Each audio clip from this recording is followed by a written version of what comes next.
जगत्पते गोपेश गोपिका राधा कांत नमोस्तुते गोविंद गोविंद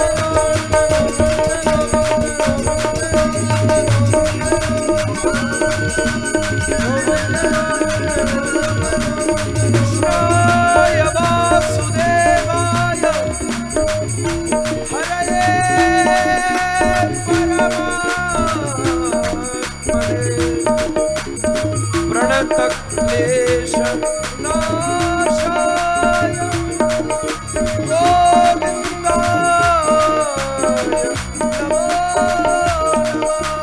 नमो नमः गोविन्द गोविन्द गोविन्द गोविन्द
राधा रमण लाल की सदगुरुदेव महाराज की जय जय जय श्री राधे।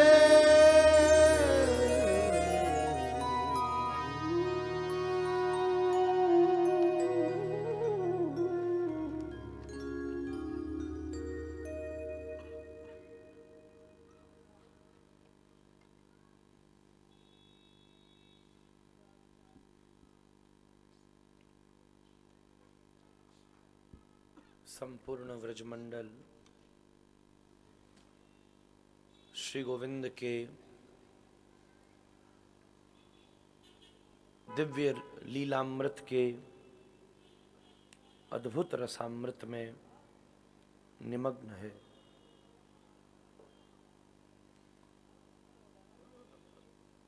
चारों तरफ नृत्य है, गान है, आनंद है। जहां कृष्ण है वहां सदैव आनंद है। कृष्ण ही आनंद है। आनंदमयो अभ्यासात्।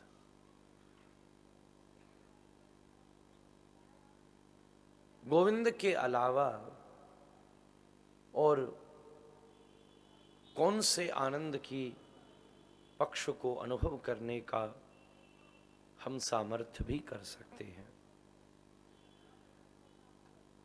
सारा व्रज भगवद लीलामृत के रस सिंधु में निमग्न है।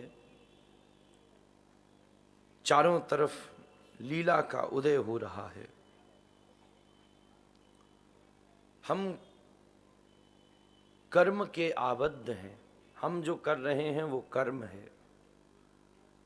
और गोविंद जो कर रहे हैं वो लीला है।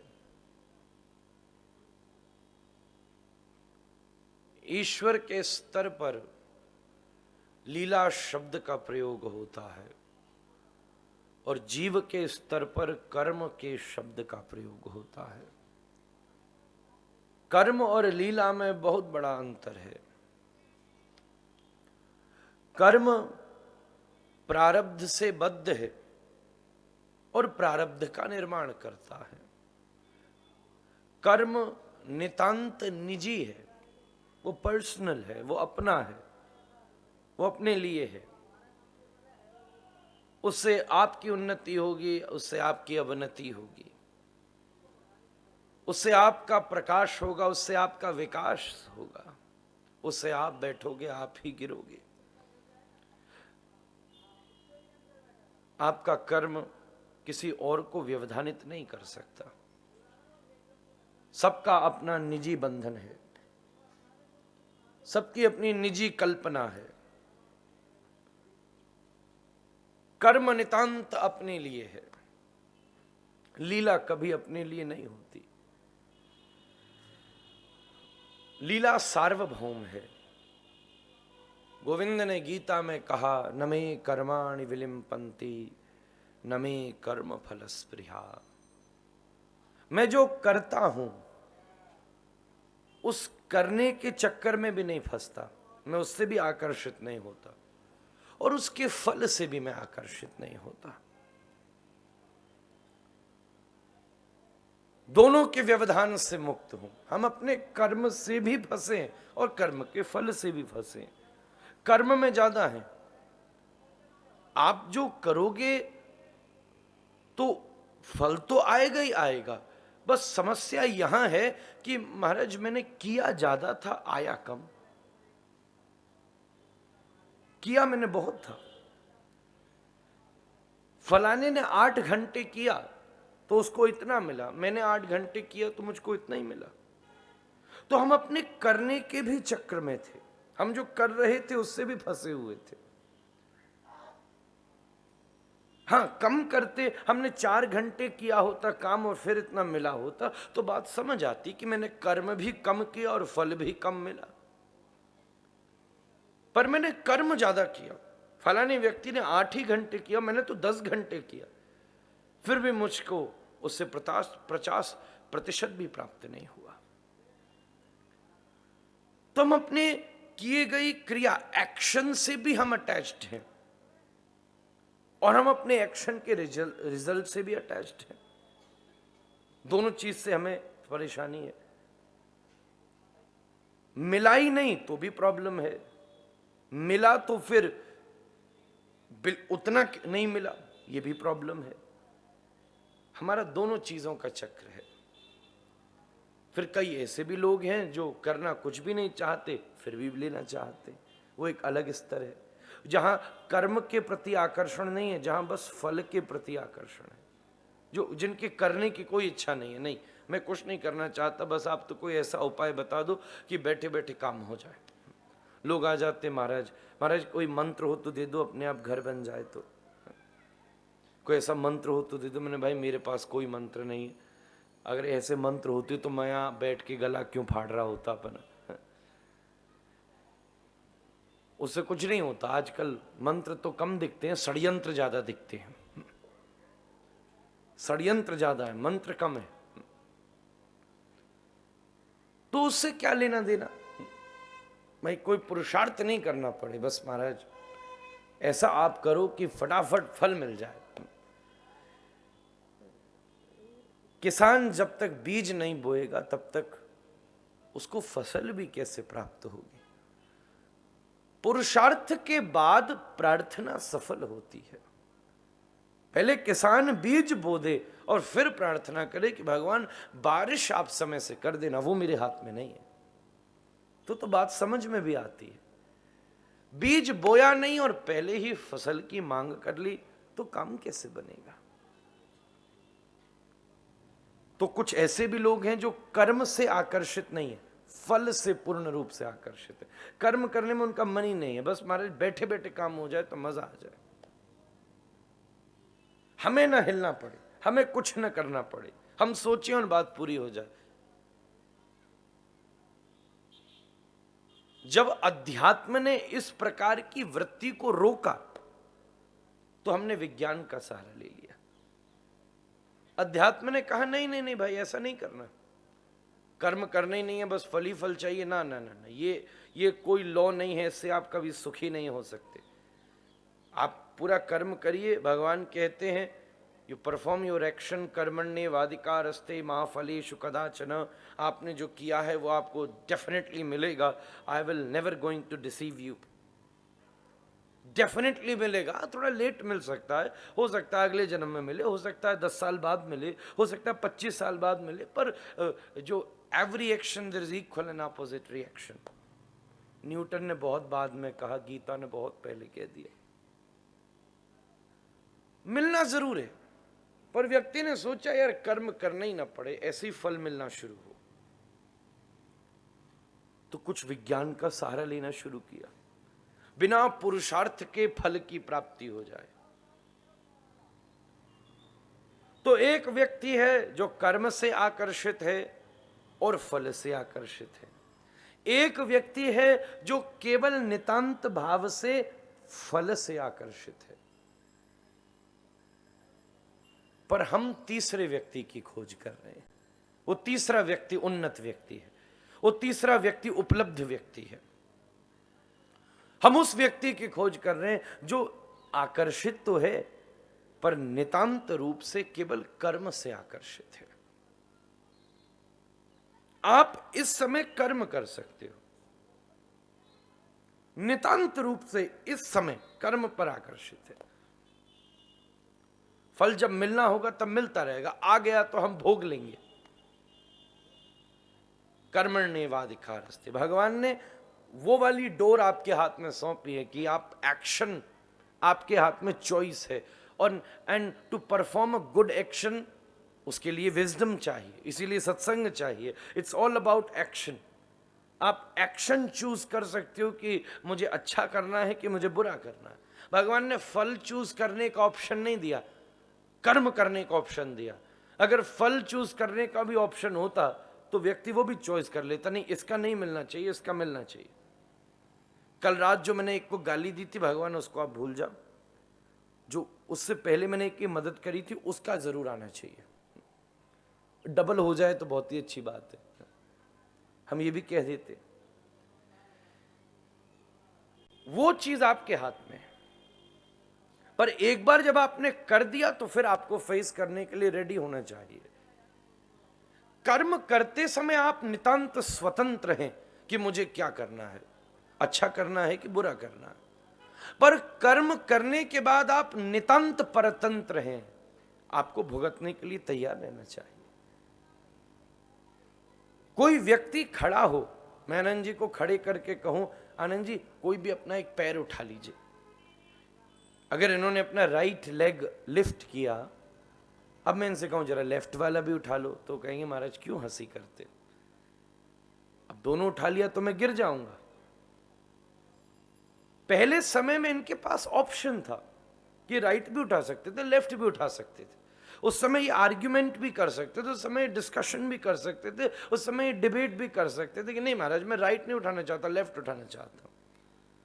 उस समय हम ये और ये विचार मंथन करके इस बात का निष्कर्ष निकाल सकते थे कौन सा उठाना उचित है।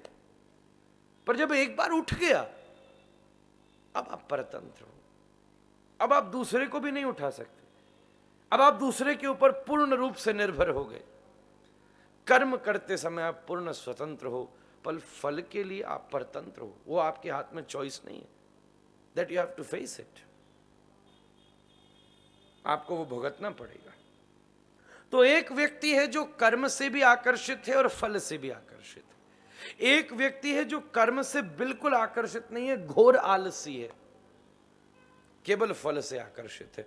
पहली बात, कर्म से मतलब मैंने 2-3 बार बीच में भी कहा, कर्म से मतलब केवल मॉर्निंग 9 to 6 का मतलब कर्म नहीं होता। आप जब मैं कर्म कहता हूं तो कई लोग जॉब का इमेजिनेशन कर लेते हैं, व्यापार का इमेजिनेशन कर लेते हैं, उसी का मतलब कर्म से नहीं है, वो आपका व्यापार है। कर्म ये समय भी आप कर्म कर रहे हैं, आप बैठे हुए हो, हर क्षण भोजन करना भी एक कर्म हो सकता है। और उसी कर्म में अगर भोजन करते करते तुम्हारे मन में विचार आ जाए कि मैंने तो खा लिया, पर दिल्ली की सड़क पर बैठा रहने वाला एक भूखा भी खा ले, तो वो कर्म ही आपका धर्म हो गया। उसको भी भोजन मिल जाए तो वो धर्म बन गया।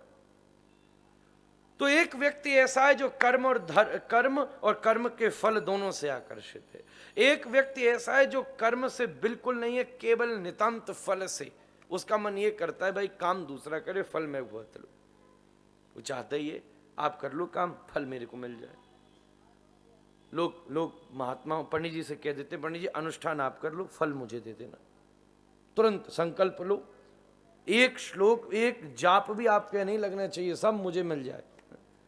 पूरा का पूरा फल सब पंडित जी शिरोदान हाथ में जल लेकर, अक्षत लेकर, पुष्प लेके मेहनत उनने करी और फल आप ले गए। अपना अपना संदर्भ है। इसलिए विप्र के ऋण से कभी उऋण नहीं हुआ जा सकता। परिश्रम वो करता है, पुण्य आपको दे देता है, उसके ऋण से कभी उऋण हुआ जा सकता है। एक ये व्यक्ति है। तीसरा व्यक्ति वो है जो फल की परवाह नहीं करता, जो नितांत रूप से कर्म पर निष्ठित है। मुझे अच्छे से परफॉर्म करना है। एक्शन का जो रिजल्ट है वो ठाकुर जी के हाथ में है, वो प्रारब्ध के हाथ में। वो अच्छा मिला, हमारे साथ क्या परेशानी है, हम एक्शन के रिजल्ट को एंजॉय करते हैं। पर एक उचित व्यक्ति जो गीता के मर्म को पकड़ चुका है, वो रिजल्ट से ज्यादा एक्शन को एंजॉय करता है। अगर इस समय मैं बोलना एंजॉय नहीं कर रहा होता, ये सोचता कि बोलने से प्रभाव क्या होगा, तो फिर आप सब लोग मुझे सुनने नहीं बैठे होते। अगर आप सब भी ये टाइम सुनना एंजॉय नहीं कर रहे होते, आप ये सोच रहे होते कि भाई सुनने के बाद क्या होगा, हमारा 7 दिन कथा सुन लिया, अब स्वर्ग वर्ग में कुछ मिलेगी एंट्री, तो यहाँ सो रहे होते आप बैठे, क्यों सुन रहे होते? बोले बैठ गए, ठीक है महाराज जी ने सुना दिया, मरेंगे कम से कम स्वर्ग में एक विला तो हमको मिल ही जाएगा, बहुत अच्छा। एक वो व्यक्ति है जो किए रहे कर रहे एक्शन को एंजॉय करे। आप वो टाइम एंजॉय करो, उससे रिजल्ट क्या होगा वो आगे देखा जाएगा। आप एक्शन करते समय विवेक का प्रयोग करो। अच्छा, मेरे ये कहने का मतलब ये भी नहीं है कि यू बिकम केयरलेस। कई बार इसमें केयरलेसनेस आ जाती है, महाराज हम तो कर ही रहे हैं, रिजल्ट का में क्या, हमने बुरा भी किया, भोजन करने बैठे तो खा लिया बुरा, क्या बात है, देखा जाएगा। आपने तो कह दिया रिजल्ट जो भी हो, अब कल पेट खराब हो तो हो, I am enjoying this food now. अब तुमने खा लिया बहुत स्पाइसी, तुमने खा लिया बहुत फ्राइड, आपने तो कहा था कि इसको एंजॉय करो, एक्शन को एंजॉय करो, leave the result in the hand of Lord. अब कल भगवान की मर्जी, मेरा पेट खराब करना है, मेरा पेट अच्छा रखना है, क्यों, वाई शुड आई केयर? नहीं, ये फिर केयरलेसनेस है। इसीलिए उसके साथ विवेक की जरूरत है। आप रिजल्ट की परवाह बिल्कुल मत करो, पर विवेक के साथ जीवन में आगे चलो कि वास्तव में इस समय मेरे लिए क्या लाभप्रद है, मैं किस चीज को एंजॉय करूं, इस बात का निर्णय विजडम जीवन में उपस्थित करता है। तो 3 प्रकार के ये लोग हैं। एक चौथा एक और व्यक्तित्व है जो ईश्वरीय व्यक्तित्व है, जो न कर्म के बंधन में है और जो न कर्म के फल के बंधन में है। जब कोई भी कर्म के और कर्म के फल के बंधन में नहीं है, उस स्थिति का नाम लीला है। लीला का मतलब केवल उछल कूद कर लेना नहीं होता। लीला का मतलब थोड़ी देर ऊपर कूद गए, नीचे कूद गए। आजकल कृष्ण लीला मंच बनते हैं भाई, भगवान इधर से उधर भाग रहे हैं, सब माम चल रहा है, नाच कूद चल रही है, थोड़ा सा मटकी तोड़ ली, लीला हो गया। ये उसका बाह्य रूप है, ऊपर ऊपर का पर्दा है जो हमें दिखता है, पर उसके अंदर की बात को महसूस करना पड़ेगा। नमे कर्माणि विलिम्पन्ति नमे कर्म फलस्पृहा, ये एक दार्शनिक व्याख्या थी। एक और व्याख्या है, लीला किसे कहते हैं? जो समवर्धनम संपोषणम च, गुरुदेव की वाणी है, समवर्धनम संपोषणम। लीला को चक्रवर्ती पाद ने मां कहा। जैसे एक माता अपने बालकों का पोषण करती है, अपने बच्चे का वर्धन भी करती है और उसका पोषण भी करती है, ऐसे ही आपके हृदय में रहने वाली जो भक्ति रूपी कन्या है, श्रील विश्वनाथ चक्रवर्ती लिखते हैं, लीला उस भक्ति की कन्या का वर्धन भी करती है और पोषण भी करती है। कैसे? जब आप लीला श्रवण करते हो तो आपके प्रति भगवत चरणारविंद का आकर्षण बढ़ता है। अच्छा, हमारे गोपाल ऐसे भी हैं भाई, एक तरफ माखन चुराने वाला और दूसरी तरफ द्वारिका का सम्राट, एक तरफ द्वारिका का सम्राट तो दूसरी तरफ अर्जुन का सारथी। इतना एक्सट्रीमिस्ट व्यक्तित्व आपने अपने जीवन में दूसरा नहीं देखा होगा। जब वो बोलने बैठे तो ऐसा बोलने बैठे कि बड़े बड़े संसारियों को बाबा बना दे, गीता का उपदेश। वो अगर विवाह करने बैठे तो ऐसा बैठे कि दुनिया में आज तक किसी ने इतनी शादी, आपको इतने नाम याद नहीं होंगे जितनी ठाकुर जी की पत्नियां हैं। जीवन की हर एक स्थिति को उसकी उपरामता तक पहुंचा दिया। जब हम इस बहुआयामी व्यक्तित्व की लीला को श्रवण करते हैं तो हमारे प्रति उसके लिए आकर्षण का जन्म होता है, अट्रैक्शन। सबसे पहली चीज ही अट्रैक्शन है। पूरी दुनिया आज उसके ऊपर डिपेंड करती है कि क्या चीज किसको अट्रैक्ट कर रही है।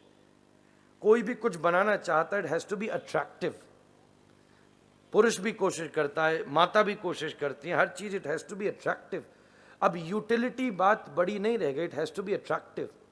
कोई चश्मा भी पहनता है तो काम तो ग्लास से है, but they look for expensive frame which looks attractive. Frame से दिखता कुछ नहीं है, दिखता तो ग्लास से ही है, वो तो एक ही आता है। हम उस तरफ हैं।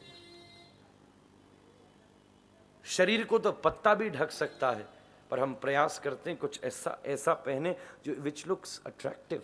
पहला चीज है अट्रैक्शन, और वही धीरे धीरे विकसित होकर के प्रेम में परिणत हो पाता है। लीला जो हृदय में लौल्यता का जन्म कर दे उसको लीला कहते हैं। श्री कृष्ण अपनी अत्यंत लीलाओं का उपस्थान व्रज में कर रहे हैं। आपने कल बाल लीलाओं के संदर्भ को जमकर सुना। 3 दिन 4 दिन तत्व के थे, दर्शन के थे, और फिर लास्ट के 3 दिन रस के हैं। तो कल आपने खूब, हमने कोशिश करो कि भाई ब्रज भाषा में हूँ आपको सुना मैं, क्योंकि ब्रज की कथा थी, श्री ठाकुर जी पधार गए तो ब्रज भाषा में ही आपको कल की कथा श्रवण कराई। आज लीलाओं में एक बहुत शिरोमणि लीला का विचार होना है। लीलाओं में जो एक सर्वोत्तम लीला है, लीला में जो सर्वोपरि लीला है, भगवान की महारास लीला। रासलीला शब्द आज इतना मिसअंडरस्टूड हुआ है जिसकी कोई सीमा नहीं है। आज ये थोड़ा हास्यास्पद, इट्स अ कमेंटिंग वर्ड। इसके अर्थ को बहुत अच्छा नहीं समझा जाता समाज में। इससे बड़ा आश्चर्य कोई नहीं होगा। रासलीला जब भी हम सोचते हैं तो हमारे जहन में एक नज़ारा प्रकट होता होगा कि कुछ स्त्री हैं, पुरुष हैं, नाच रहे हैं। हमने बस नाच को रास समझा, बट रास is not just a form of dance. In fact, it is the highest form of a spiritual experience. It is the desire of every devotee. ये जीव और शिव का मिलन है। दुनिया में सब जगह रास चल रहा है, सब रास है। एक बीज का वृक्ष बनना रास है। सूर्य मध्य में है और ग्रह उसकी परिक्रमा दे रहे हैं, एक रास चल रहा है। कभी आसमान को ध्यान से देखना, आपको बादल भी नृत्य करते नजर आएंगे। कभी सूर्य आके खड़ा होता है, कभी चंद्रमा, और फिर चंद्रमा मध्य में और अनंत तारे उसके चारों तरफ घूम रहे हैं। वो भी एक रास चल रहा है। अगर आप देखो, आकाश गंगा नृत्यवान उपस्थित है, फिर हजारों सोलर सिस्टम्स आपस में एक धुरी के ऊपर नृत्य कर रहे हैं। कहाँ नहीं है? मेरे मुंह में ये जीव नाच रही है, ये नाच नहीं रही होती तो आपको क्या सुना पाती। इसलिए एक सामान्य शारीरिक नृत्य का नाम बस रास नहीं है। मैं तो आपको दर्शन की और विज्ञान की प्रणालियों तक ले गया। केवल दो देह भेदवानों के मध्य में उपस्थित हुई लीला का नाम बस रास नहीं है। केवल नृत्य का कोई प्रकार बस भर नहीं है। जीव और शिव का मिलन है रास। व्यवधानात्, जितने व्यवधान हैं वो सब मिट गए और दो मिल गए। जो एक थे वो दो होकर फिर मिल गए। वो थे एक ही। जैसे जब आप नारियल कहते हो तो नारियल कुछ चीजों का एक होना है या एक चीज का कुछ हो जाना है। नारियल का मतलब है जटा, फिर उसका कठोर हिस्सा खोल, फिर मलाई, फिर पानी। ये चार चीज मिल गई तो नारियल हो गया। और फिर आपने जटा निकाल दी तो ये नारियल हो गया, ये जटा हो गया। फिर आपने सख्त भाग निकाल दिया तो ये मलाई हो गई, फिर ये पानी हो गया। और ये चारों को मिला दिया, ये एक से चार हुए और चार से एक हो गए। मैं रास में आपको नचाने वाला नहीं हूं, वो सब काम मुझे आता भी नहीं है। आपका शरीर नाच भी लिया तो मेरा क्या काम बनेगा। दर्शन की क्लास का सबसे ऊंचा विषय है रास। इससे दार्शनिक विषय भागवत में दूसरा नहीं है। इसको देखने में जितना नृत्य है ना, इसको सुनने में उतनी समाधि है। ये देखने में जितने नृत्य में फंसा है ना, इसके श्रवण में उतनी ही समाधि बैठी है।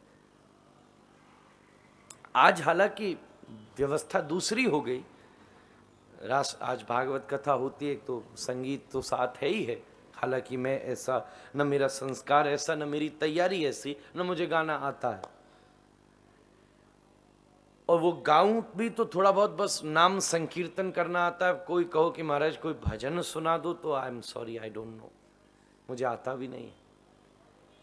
और रास में मुझे ऐसा कुछ नहीं लगा कि मैं आपको नचवा के आपका समय खराब करूं।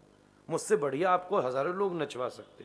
नाच नहीं था तो आप किसी बढ़िया कलाकार को बुलाते, आप किसी मनोरंजन से स्थित रहने वाले किसी फिल्मी गायक को बुलाते, आपको ऐसा नचाता, आपको जिंदगी भर आनंद आ जाता। पर समस्या ये है, हम थोड़ा स्वार्थ भी चाहते हैं और थोड़ा परमार्थ भी चाहते हैं। हमारा नाच भी लें और थोड़ी मुक्ति भी मिल जाए तो कैसा चल रहे। झंझट यहां आके खड़ा होता है। अब थोड़ा वो भी हो जाए और साथ ही साथ में थोड़ा ये भी हो जाए तो क्या प्रॉब्लम है। माला भी चलती रहे, थोड़ा सा प्याला भी हो जाए तो क्या परेशानी है। झंझट आके यहीं खड़ा होता। माला तो चल ही रही है। समस्या यहीं खड़ी है। विवाद एक के अंदर है। सतयुग के समय विवाद ग्रहों के मध्य होता था। आप सतयुग का इतिहास पढ़ो तो भाई दैत्य और देवता, दो भिन्न भिन्न ग्रह लड़ रहे हैं। सतयुग में दो प्लैनेट्स में युद्ध होता था। त्रेता के समय दो देशों में युद्ध होता था। लंका और अयोध्या लड़ रही है। त्रेता के समय दो देश लड़ते थे। द्वापर के समय दो परिवार लड़ते थे। एक तरफ कौरव खड़ा है, एक तरफ पांडव खड़ा है। सतयुग में इस पूरी दुनिया के दो ग्रह लड़ते थे। त्रेता में इस पूरे देश के, इस पूरी दुनिया के, इस पूरी पृथ्वी के दो देश लड़ते थे। द्वापर में एक परिवार के दो भाई लड़ते थे। पर कलयुग में एक व्यक्ति के अंदर की दो मनस्थितियां लड़ती हैं। ये युद्ध बहुत धीरे धीरे निजी होता गया। जरा ध्यान से पकड़ना। वो धीरे धीरे हमारे अंदर उतरता चला गया है। पहले ग्रह थे, फिर देश थे, फिर परिवार थे, अब व्यक्ति है। पहले राम अलग था, रावण अलग था, दो अलग देश में रहते थे। पहले अर्जुन अलग, पहले भीम अलग था, दुर्योधन अलग था, परिवार एक था, फिर भी दो शरीर में रहते थे। अब राम भी है, रावण भी है, पर शरीर एक ही है। एक शरीर के अंदर दोनों रहते हैं। थोड़ी देर रावण निकल आता है, थोड़ी देर राम निकल आता है। कथा सुनी 15-20 दिन तो राम निकल ही आएगा कम से कम, मुझे विश्वास है। फिर देखते हैं कितनी दिन में रावण निकलता है।